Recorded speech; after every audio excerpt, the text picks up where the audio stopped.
大家好，我係 Kiwi，歡迎嚟到 Chat 真啲。今日就想同大家嚟傾一傾全球零售巨頭沃爾瑪因施壓中國供應商大幅降價，引發咗爭議呢一件事。事件呢就係起源於美國對華加徵關稅嘅政策升級之後，包括廚具服裝生產商等等在內嘅一啲供應商呢，就被要求喺每一輪嘅關稅調整當中都降價10%。咪住咩？每輪10%啊？到目前為止，一共有2輪噶咯喎，亦即係話有成大拿20% 嘅降幅，邊個頂得順啊？就等於要啲供應商承擔晒全部關稅成本噶啫。哇，好想反個白眼俾佢哋咯！沃爾瑪呢招真係夠晒陰毒咯！一旦有中企讓步接咗單，咁佢哋之間就會互相形成一個競爭，競相降價咯。咁當然啦，義烏啲老細都冇可能就咁種住佢哋噶嘛，係咪？你想顯台好，大家都咪使治好過啊！義烏咧就有老細帶出咗幾張報價單啦，仲要喺最尾 highlight 啲大字寫住不講價，唔買就買，唔買就敗就咯。3月11日，中國商務部正式約談咗沃爾瑪，明確表示對其壓價行為嘅關切，而且仲警告佢哋啦，你咁做可能會擾亂市場秩序噶喎。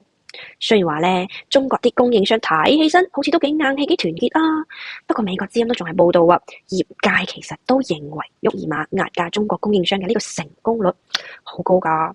據了解咧，沃爾瑪全球嘅營收係超過咗6400億美元，其中有差唔多60% 嘅商品都係由中國供應商提供嘅。咁佢哋就覺得咧，中國供應商應該就會臉補訂單，起碼貼咗呢個大消息啊嘛。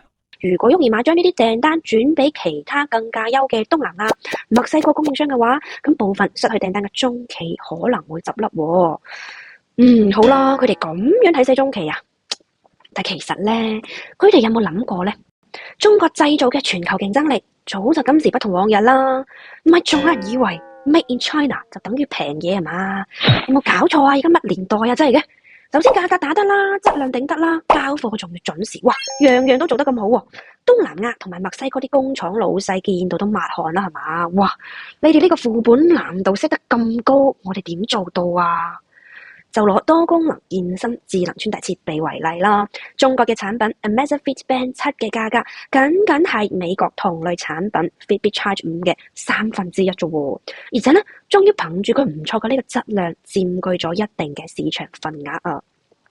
更加值得注意嘅咧係美國咁樣嘅一種單邊關稅政策，其實都淨係喺度反制緊自身經濟㗎。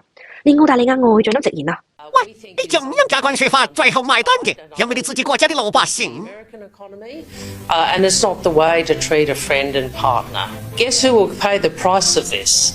It's actually American consumers. 如果沃爾瑪執意轉移呢啲訂單到東南亞或者墨西哥嘅話咧，佢哋唔單止要付出磨合嘅時間成本啦，仲可能會因為品質唔穩定失去客戶嘅信任啊！到時嗱，貨不對版，發貨又慢到咩咁，啲消費者仲唔去投訴你？更加慘嘅其實係嗰啲美國本土商家咯。3月初就已經有好多家巨頭喺度哀嚎緊啦，加徵關稅導致商品嘅價格升到嘭嘭聲，消費者根本就頂唔順，最終大家咪唔肯買嘢。其實呢個咧亦都印證咗中國外交部嘅立場啦，單邊主義只係會損人不利己㗎咋。中國商務部嘅態度其實都好明確噶啦，想單方面壓榨我啊，咪使旨意諗都咪使諗啊！而沃爾瑪嘅尷尬困境咧，亦都證明咗一點啦，喺全球化呢個啤牌台上邊，邊個想顯台獨贏？最後淨係會發現牌又走咗佬，自己仲要蝕埋添。所以話咧，合作共贏先係王道嚟噶嘛，搞對抗始終都係死路一條啊！都唔知點解佢哋講極都唔明噶。